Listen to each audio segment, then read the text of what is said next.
A few months ago, I made a video on why Star Wars was in jeopardy due to its lackluster sequel trilogy. However, at the end, I mentioned that there was a promising future ahead. And well, this is that promising future.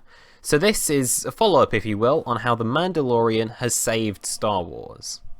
The Mandalorian Season 2 was run by Jon Favreau and Dave Filoni. It stars Pedro Pascal as well as many others, and it's currently exclusive to Disney+. It's a spin-off of the larger Star Wars universe, and obviously it's the follow-up to Season 1. I never actually reviewed Season 1, so quickly, I liked it, and a lot of what worked about Season 1 works this Season 2. But overall, I think as a whole rounded season, I would give Season 2 the edge. This season was really good. I like the distinct tone that they're going for, and the side of Star Wars that they're exploring gives us a really fresh and exciting feeling. So for starters, I liked the visuals of Season 1, but in Season 2, they're actually insane. This is a very technically impressive season where, of course, directing varies in quality depending on who the director is, but things like character design, set designs, and the effects, both practical and CG, makes for such a good spectacle. The only problem I have with the visuals this season is I think some of the directors tried to go for their own sort of angle on it, and because of that they actually end up watering down this Western tone that they're going for.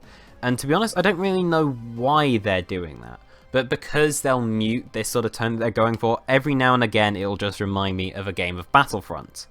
Some other technical aspects I enjoyed. I think the editing was really solid again. I don't think it was quite as good as it was in Season 1, but it's still pretty solid. And with that, the music is once again fantastic. I don't know how they managed to put dubstep into a Star Wars soundtrack, but good on them for doing that. And overall, I just really like the soundtrack of this show. And the last thing I've got to talk about is the action. Pretty much every episode has an action set piece, and every one of them is well shot, well choreographed, and distinct from one another. This was a really exciting and entertaining season. I really like the overall style that they've been going for with the show as a whole. And because each of these episodes was so exciting, I was always invested in what was going to happen next week. I think the show has been doing a really good job of keeping people interested and invested in the show. Now, I am going to be talking about the story, however don't worry, I'm not going to spoil any of it. And I'll start off with the storytelling, which is, this is very serialized, and I think that was the biggest weakness of Season 1, as they'd pause the plot for a while so they could set up the next few episodes. And I feel like this was done a lot better in Season 2, although any filler is painfully obvious, looking at you Chapter 10. Although a lot of Season 2's filler feels more earned and all round is way more entertaining. Unfortunately, I don't think the story of this season is as strong as Season's 1. This season tends to break down into a lot of Mando going to checkpoints. This season can basically be told as, again, keeping it vague, he wants to find these people, so he has to do this thing to find these people. Then he goes to this place and does something at this place so he can find the next set of people. Then he realizes he's got to do something else, then when it's done, he goes back to the main quest, which is finding new people and going to a new place. It's kind of repetitive from a story aspect, but there is one linear story.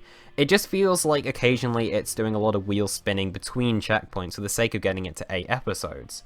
That is until the 8th episode of this season, where all of a sudden so many of these throwaway elements just come back and pay off fantastically, leaving a lot of good character development and subsequent moments in their wake.